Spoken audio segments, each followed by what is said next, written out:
মালদ্বীপের বৃহত্তম মসজিদ বাদশাহ সালমান মসজিদ। মসজিদটি সৌদি বাদশাহ সালমান বিন আবদুল আজিজ আল সৌদের তত্ত্বাবধানে অর্থায়ন করা হয়েছিল। তিনি এতে প্রায় $250 মিলিয়ন দিয়েছেন। 2018 সালে মালেতে এই মসজিদের কাজ শুরু করা হয়েছিল।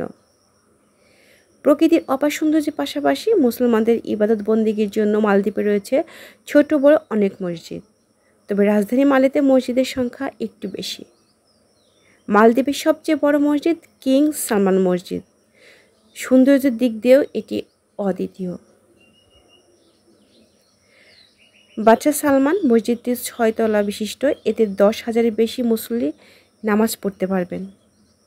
এর মধ্যে রয়েছে একাধিক কাজে ব্যবহারযোগ্য হলরুম, আন্তর্জাতিক গ্রন্থাগার, পবিত্র কোরআন শিক্ষার কেন্দ্র, শ্রেণীকক্ষ ও সম্মেলন কক্ষ।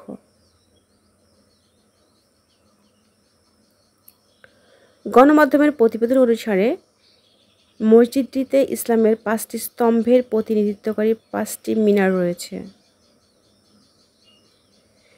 মসজিদটিতে 44,100 বর্গফুট পার্কিং এলাকাও রয়েছে। এর প্রাকৃতিক সৌন্দর্য এতটা সুন্দর, চারিদিকে খেজুর গাছগুলি যেন মসজিদটির সৌন্দর্য আরও বহুগুণে বাড়িয়ে তুলেছে। আপনারা বড় বড় মিনারগুলো দেখতে পাচ্ছেন।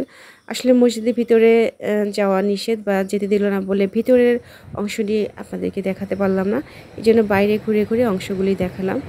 দেখুন কতটা প্রাকৃতিক সৌন্দর্যের মধ্যে এই মসজিদটি অবস্থিত।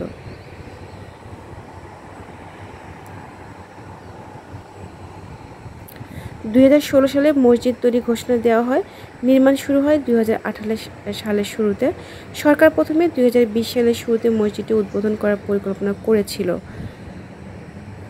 পরে এবছর রমজান মাসে মসজিদটি উদ্বোধন করার কথা হয়। বর্তমানে দেখুন মসজিদটির কিন্তু নির্মাণ কাজ শেষ। অপার সৌন্দর্যে ভরপুর এই মসজিদের চারিপাশ।